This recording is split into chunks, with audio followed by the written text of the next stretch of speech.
Escândalo no Tribunal Constitucional de Cândido Condé-Pumpido para salvar o ex-procurador-geral de Pedro Sanches. Vamos começar. Música!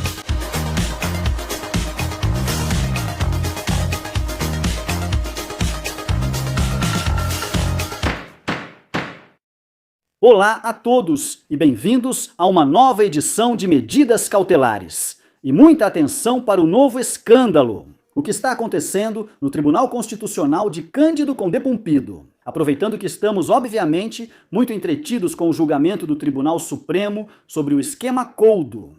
Muita atenção porque vamos revelar em instantes o que está acontecendo. Atenção para o ex-procurador-geral do Estado de Pedro Sanches, Álvaro Garcia Ortiz, e em especial para o que está acontecendo. Vamos compartilhar a tela com as informações sobre esse assunto. Aliás, se ainda não fizeram isso, lembrem-se de se inscrever no canal Medidas Cautelares para ver se, em pouco tempo, chegamos aos 150 mil inscritos.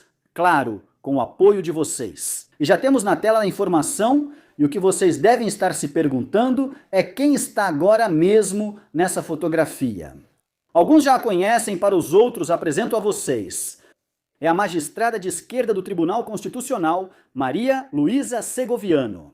Maria Luísa Segoviano, que deve soar familiar para vocês, e ela parece muito feliz, muito alegre, muito contente, mas o mal não descansa, e eu vou explicar para vocês. A magistrada de esquerda do Tribunal Constitucional, Maria Luísa Segoviano, decidiu ficar com a relatoria sobre o recurso apresentado pelo ex-procurador-geral do Estado, Álvaro Garcia Ortiz. Tudo isso depois de lhe manifestar publicamente muito apoio após ser condenado por um crime de revelação de segredos. Pelo vazamento contra o namorado da presidente de Madrid, Isabel Díaz Ayuso, Alberto González Amador. Segoviano compareceu em dezembro à posse da nova Procuradora-Geral do Estado, Teresa Pera Mato, na própria sede da Procuradoria-Geral. Esse ato serviu como reaparição pública de Garcia Ortiz após sua condenação. A surpresa veio no final quando a magistrada Segoviano se aproximou de Garcia Ortiz enquanto ele era questionado ao vivo pela imprensa. "2 beijos, Maria Luísa", dizia Garcia Ortiz, enquanto beijava a magistrada, que respondia com muita força. O ex-procurador-geral se despedia com um olhar cúmplice, dizendo "obrigado", enquanto dava tapinhas carinhosos em suas costas. Na semana passada, veio a público que a relatoria do recurso apresentado por Garcia Ortiz contra sua condenação havia sido atribuído por distribuição a Segoviano, e até o momento ela não renunciou ao caso. Caso vocês não se lembrem, a relatoria significa que essa mulher terá que redigir a sentença sobre o recurso apresentado por Álvaro Garcia Ortiz. E antes de mais nada, vamos relembrar aquele momento em que Maria Luísa Segoviano se aproxima de Álvaro Garcia Ortiz e lhe diz, atualmente, muita força. Vamos colocar isso na tela para que vocês possam ver. Quem estava perguntando era a La Sexta. Isso é o que diz Maria Luísa Segoviano. Bom dia. Muitas demonstrações de apoio, não é? Maria Luísa, um beijo. Muita força. Como ela está se sentindo após a sentença? Bom, vocês acabaram de ouvir como a magistrada Maria Luísa Segoviano se aproximou pela esquerda, não é? E ela dizia, então, aquilo de muita força e o olhar cúmplice de Álvaro Garcia Ortiz. E conversamos, então, com fontes do Tribunal Constitucional em medidas cautelares e liberdade digital, e eles nos denunciam, de fato, que não se absteve voluntariamente da relatoria e, portanto, da elaboração da proposta de sentença para resolver o recurso do Procurador-Geral do Estado. Até este momento. É um escândalo que ele não tenha se afastado depois de ter desejado publicamente muita força, o que constitui um gesto inequívoco de adesão a uma das partes do processo, neste caso, ao próprio Garcia Ortiz. Sua aparência de imparcialidade está manifestamente comprometida. Sua mensagem de incentivo foi, como consequência do próprio objeto da causa que deve julgar no Tribunal de Garantias, que é a condenação do Supremo a Garcia Ortiz. A jurisprudência do Tribunal Europeu de Direitos Humanos de Estrasburgo exige sua renúncia imediata, nos dizem não só a relatoria, mas também a deliberação do recurso. Desde que Cândido Conde Pumpido chegou à presidência do Constitucional, a própria jurisprudência do TCE tem oscilado de acordo com os interesses do próprio Conde Pumpido e de Pedro Sanches. Neste caso, não se pode descartar que Segoviano continue com a relatoria sobre o recurso de Garcia Ortiz. As mesmas fontes consultadas apontam que, caso Segoviano tenha um ataque repentino de decência e se afaste do caso, poderia haver um empate de 5-5 votos entre o bloco de esquerda e o conservador, já que Conde Pumpido anunciou há meses que se afastaria do caso, pois foi superior de Garcia Ortiz em sua época de procurador-geral durante o governo de José Luiz Rodrigues Zapatero. A vice-presidenta do TCE é a esquerdista imaculada Montalbán, e a lei orgânica do Tribunal Constitucional estabelece que, em caso de empate em uma deliberação, o presidente e não o magistrado que preside o plenário pode exercer seu voto de desempate. Portanto, em teoria, Montalbán não poderia exercer seu voto de desempate, já que o presidente do TCE é Conde Pumpido e ele se afastou. No entanto, dizem, abriria-se um debate jurídico a respeito. Com isso, qualquer coisa pode acontecer. Não se pode descartar absolutamente nada. Lembro o recurso apresentado pela defesa de Álvaro Garcia Ortiz contra a sentença do Tribunal Supremo no Tribunal Constitucional.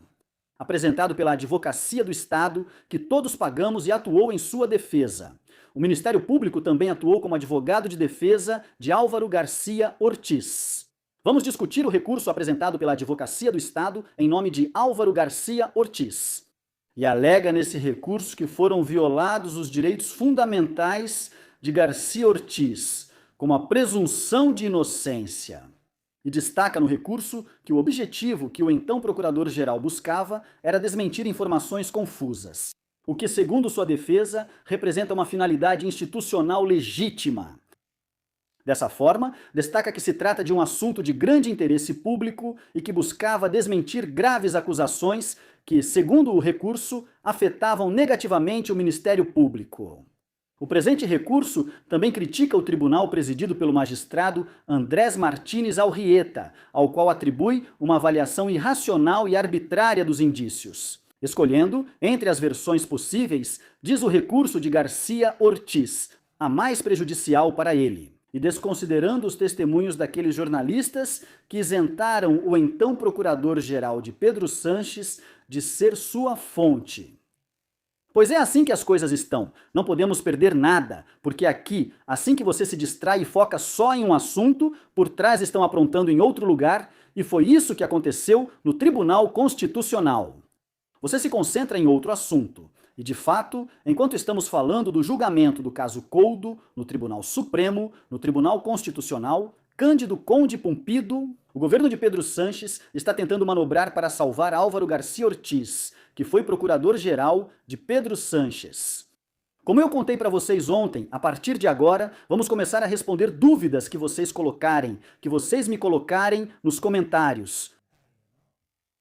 Ontem vocês me perguntaram, em relação ao caso de Begônia Gomes, se eu acho que ela vai sentar no banco dos réus e quando vai ser o julgamento. Quando vai ser o julgamento? É complicado saber, porque depois do indiciamento do juiz Peinado contra Begônia Gomes, por esses 4 crimes, esse indiciamento ainda precisa ser ratificado por parte da audiência provincial, porque obviamente a defesa de Begônia Gomes e o Ministério Público vão recorrer ao Tribunal Provincial de Madrid. Com isso, ainda levaria alguns meses até que o Tribunal Provincial de Madrid, em princípio, ratifique esse processamento, ou muitas semanas. É difícil prever. Begônia Gomes vai sentar no banco dos réus? Minha resposta, minha opinião, minha intuição é que sim. Por quê? Porque ela está sendo processada por 4 crimes, que, como vocês sabem, são tráfico de influência, corrupção nos negócios, malversação e apropriação indébita. E aqui a questão é que o Tribunal Provincial de Madrid, ao contrário do que vem sendo dito pelos satélites midiáticos do governo de Pedro Sanches e pelo próprio governo de Pedro Sanches, até mesmo pelo ministro da Justiça, Félix Bolanhos, que é uma verdadeira vergonha que ele venha dizer o que os juízes e os tribunais deste país devem fazer. Pois, ao contrário do que todos eles disseram, a realidade é que o Tribunal Provincial de Madrid Tirando então alguns autos nos quais revogou algumas decisões do juiz Peinado, o grosso da investigação. E é que Begônia Gomes, obviamente, se valeu do cargo do marido para se beneficiar, inclusive economicamente. Isso foi confirmado pelo Tribunal Provincial de Madrid. Com isso, ela vai a julgamento? Bom, se eu tivesse que apostar, diria a você com 100% de certeza que sim, ela vai a julgamento. Com certeza ela pode ser condenada, acho que há grandes chances de ela ser condenada. Que ela vai para a prisão? Bom, isso já é outra questão, isso é algo que ainda vamos ver, mas eu realmente acho que há grandes chances de ela ir a julgamento e ser condenada. Esse é meu prognóstico, minha opinião. Vocês perguntam, eu respondo. E vocês já sabem que podem fazer mais perguntas, se responderem, se escreverem nos comentários deste vídeo. Por hoje é isso na edição de Medidas Cautelares, espero que tenham gostado. Vocês podem compartilhar o vídeo com quem quiserem e, como eu digo, deixem suas perguntas, participem. E se vocês gostaram do vídeo, compartilhem com familiares, amigos, colegas. Deem muitos likes, porque é isso que o YouTube faz. Faz com que seja mais compartilhado e que apareçam mais vídeos. E claro, vocês já sabem que podem se tornar membros, como os escolhidos por menos de 3 euros por mês, ou como os supremos por menos de 7 euros por mês. Perguntas e contribuições também podem ser feitas via Bizum. Aproveito para dizer que, se quiserem fazer uma contribuição via Bizum, esperem até o próximo mês de maio, porque neste mês de abril eu precisei usar o Bizum para uma questão pessoal e já chegamos ao limite. Ontem mesmo uma assinante me escreveu dizendo: eu fiz um Bizum? Bom, então fiquem sabendo que é melhor vocês guardarem para maio, porque agora esses Bizum vão ser recusados, não vão chegar para mim e também não vou tirar o dinheiro de vocês, fiquem tranquilos. Só que até o mês de maio não podem ser efetivados, porque já cheguei ao limite do Bizum, tudo bem?